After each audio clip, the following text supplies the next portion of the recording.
Yo, what up guys? Welcome back to Sneaker Stories as always. I'm your host Chris Jack. Today an exclusive early look at the upcoming Air Jordan 1 Travis Scott and Fragment collaboration. It is an early pair. Shout out to Cape Kicks for hooking it up for us to take a look at today. Without further ado, let's check it out.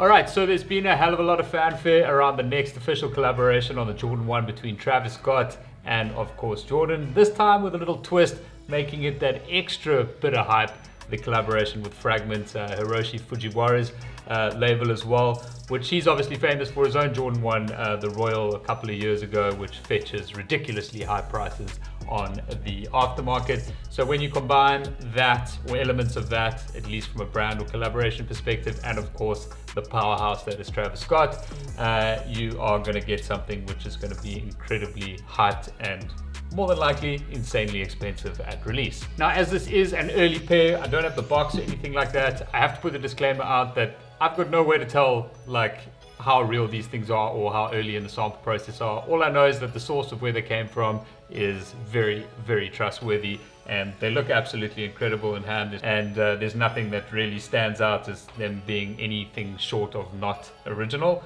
So really honored to have the opportunity to check these out here for you guys on Sneaker Stories. But to get into the shoe itself, obviously you guys know the OG Travis. This is my personal pair here. I think we've got one or two others around of that pair. An incredibly well-received pair, of course. The colorway was amazing with the dark sort of mocha, and the materials used, the quality of the shoe was really good, and that's the exact same with what you're getting here on the Fragment version. And I'm just calling it the Fragment version obviously because it's obviously got Fragment in it, but from a colorway perspective, completely different set of color blocking used on here with predominant white in the upper, but then you've got these beautiful hits of what they think they're going to call is military blue.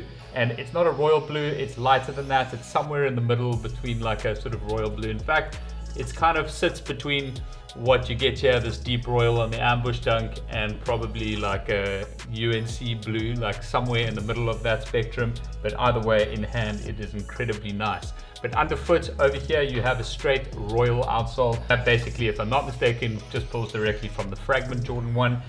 When it comes to the midsole of the shoe, I actually want to look at these two side by side. It's pretty much the same coloring that you're getting throughout the midsole, and that's kind of an off-white sort of yellow tone creamy color, which just gives a little bit more of a vintage and a softer feel or aesthetic to the eye.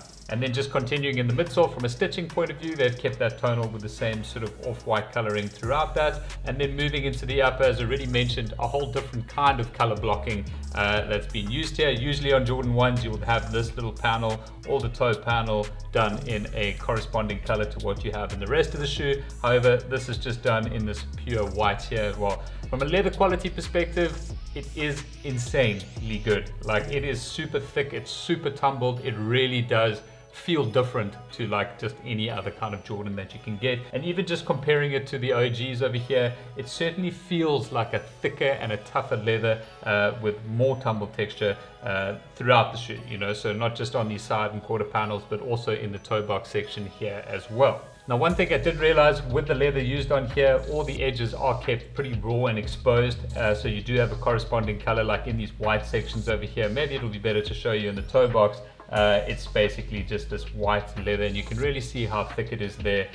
It is incredibly sort of comforting how thick that leather is, and just premium feeling that it's come out. Now, obviously on the lateral side of the shoe, you've got that beautiful iconic reverse swoosh, so the same thing that was on the OG, which is just done in a black tumbled leather. It contrasts really nicely on the shoe with all the other white that's going on here. Some people aren't too sure about the color blocking on this, but I can assure you, I have put this thing down to my foot and it looks really good, and it's definitely a pair that I'm looking to get myself, because I do feel like just on foot they're going to look absolutely insane. Now, moving further up to the collar, one of the big changes here, which had a lot of people thinking like, you know, are those real? Like, look at the Wings logo, they look completely crazy, but it's actually, I think, what they call the bubble logo, which is from the 1985 Jordans, and basically it's just got a bit more of a gloss and a bit of raised texture to it. It doesn't have the trademark logo, which normally sits above majority of other Jordans. You'll see it on the OG pair over here just in the top right. And then there are also some other changes within that logo which are slightly different to like the current Wings logo that we get, but there's small little minor lettering differences and things like that as well, mostly around the spacing and things like that. But swinging into the heel section, one of my favorite parts here is the Cactus Jack logo, which has been debossed into the heel section here and basically just finished off in black. Now there is one change with that compared to the OG version over here. In the OG version, you kind of got a little sad sort of frowning face over there, and it's a lot happier here on the Fragment one, which is quite a nice little touch to it, of course.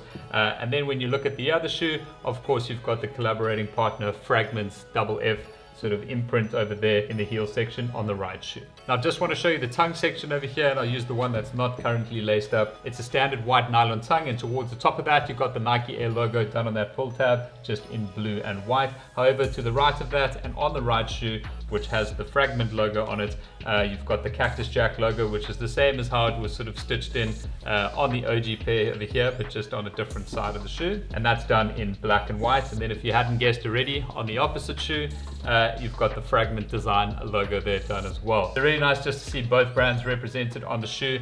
You've also got a Cactus Jack logo, in case you guys were wondering, set just behind the medial swoosh here, which is just done in black there. The Cactus Jack branding there is done the same way as it is on the OG, where it's just basically like printed onto that leather layer just underneath the swoosh, and it's done in white. Now while I'm on the medial side, some of the early samples that we've seen leaked photos of all had this sort of tooling code and whatever other wording that they've had on the lateral side of the shoe. It was over here, but now towards the release pairs that we've seen started come out, including this one, they have switched that to the inside of the shoe, so on the medial side of both shoes over here. It basically just has a whole bunch of coding on it, Travis Hiroshi tooling code, whatever. And yeah, that's pretty much it. Now from a lacing perspective, the jury's still out on what final laces will come with release pairs, but I'm pretty sure, as this is supposedly a release pair, and from all the other ones that I've seen, you've got the black laces that come with the shoes, like sort of already laced, and then you've got a set of pink laces, a set of these sort of royal blue laces, and white laces as well. So I would have kind of liked to see like a cream lace come in here, so maybe that will still happen with the release pair. I think like the low version of this particular colorway, which is also going to be releasing sometime later this year, there's still no release date for either of these, has a bit of a sail color lace in it. I think those would look like seriously nice. In fact, shout out to the homie Grant, he actually checked out a picture, or maybe he put in a pair of the Union laces, which was split black and cream white in these, and they absolutely bang. So that's something I'm super looking forward to doing when I get my pair, or maybe I'll just keep this pair. Let me know in the comments if I should cop this pair. Actually, I think that's something I'm still like on the fence about, because you guys probably know how much I like my boxes as well, and these ones don't have a box yet, so maybe I'll wait for that, but who knows. Now when it comes to the insoles of the shoe, both insoles in this particular pair just have a white fabric over them with the Nike Air branding just done in the standard sort of like sublimated print there, also done in blue. And then last but not least, in case you were wondering, these do also come with the stash pockets made famous by the OGs. If you're wondering where these pink laces kind of tie into the rest of the shoe, it is inside of the stash pocket, where they've used a pink satin finish in there, which is a really cool touch because it kind of just brings in that pink color that we've seen on so many other Travis models, incorporated in one way or another, whether it's laces or like smaller little details. But that's a really nice thing to have as well. Can't say I've ever used my stash pocket on my pair of the OGs, but who knows, maybe we'll find a use for it one day. Now, as I mentioned earlier in the review, there's still no official release date for this. Most of the blogs and news sites are basically reporting that it's rumored to be like later this year, kind of in the fall. However, nothing decided just yet. All we know from the blogs and news sites at the moment is that the retail should be around $175, somewhere around there. Locally speaking, here in South Africa, highly doubt we'll have access to these in any of our retailers. So it will probably be the chance of getting them on sneakers, which obviously is pretty slim. So I would definitely check out the aftermarket as early as possible and try and get some of the lowest sort of like resale prices on this particular pair.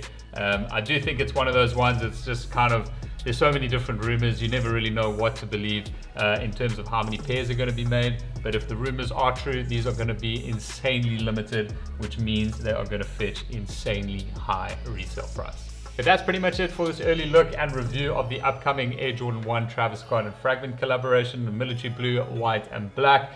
hopefully we will see a release date soon. I really have enjoyed having this pair in hand. They really are phenomenal. And let me know what you guys think of this particular pair in the comment section below. Is this something that you guys will be going for? Is it something that you want in your collection or want to just put straight to feet straight away? Let me know down there in the comments. But that's it for today, guys. I hope you guys have enjoyed it. If you haven't already, please hit that like button. Don't forget to subscribe right here for more content, reviews, early unboxings, and the likes down the line. But that is all for today, guys. I'll catch you on the next one.